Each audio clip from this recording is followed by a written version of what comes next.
Good morning, Louisa Whitney here, and today is Friday the 26th of January and it's the last day of Family Mediation Week.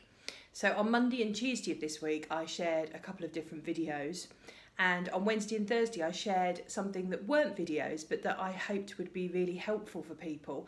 One was a poem written by a 16-year-old girl about her parents' separation, and the other was a blog post. If you haven't yet had a chance to look at all the information, I really recommend the Family Mediation Week website because there's so many things on it as a result of this initiative. You can find it at familymediationweek.org.uk. And today I just wanted to kind of close Family Mediation Week by making a real kind of plea to people really, and that is that when you have separated from a partner, it is a really, truly difficult situation. It throws up emotional issues around so many things. It means that you have to come to terms with a future that's going to be significantly different to the future that you'd envisaged for yourself. And it also throws up so many issues around financial security. And for many people, they have made ends meet in one house, but they have no idea how they're going to make ends meet when they live in two different houses. And it's really scary to not know how you're going to pay your bills. It's the thing that keeps you awake at night, that gnaws away at you. And that kind of stress and worry often means that people don't react to things in a way that is true to the person they are and how they would react when they're feeling happy and not under pressure. And one of the things that I really like to focus on is asking people to make a decision about what they want their separation to be like.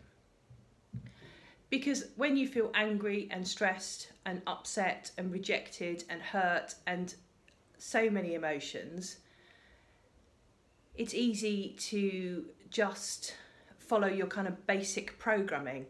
And there's an awful lot of things that go on in the brain, and that's not really for the purpose of this video, but I think most people are familiar with the flight or fight response.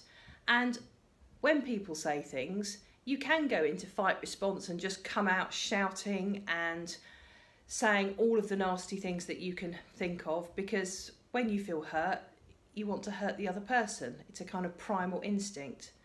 Or sometimes people go for the flight response and they just freeze or they don't talk about things. And it's frustrating when you want to try and resolve things with someone and you feel that they won't engage with you.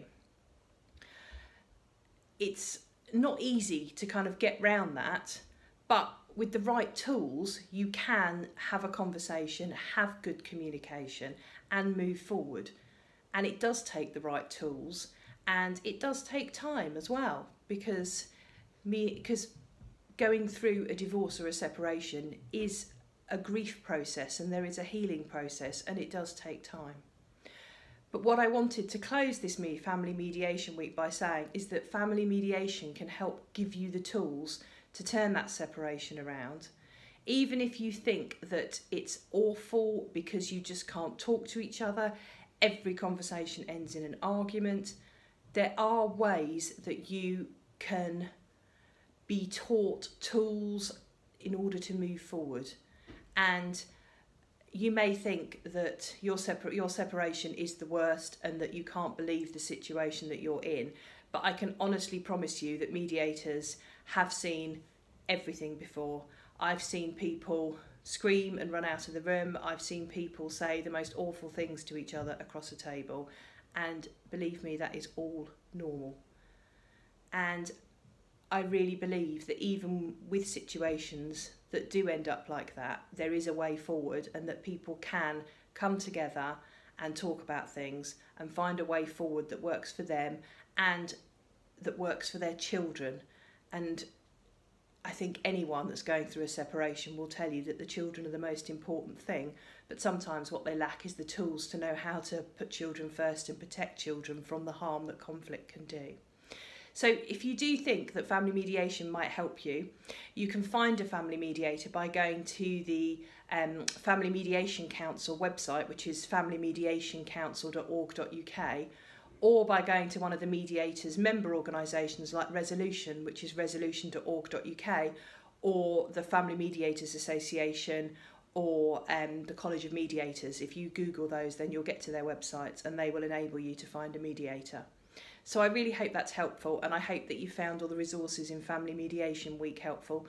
I'd personally like to say a big thank you to the team that have organised Family Mediation Week and helped put this spotlight on family mediation, and to all the people that have contributed to it.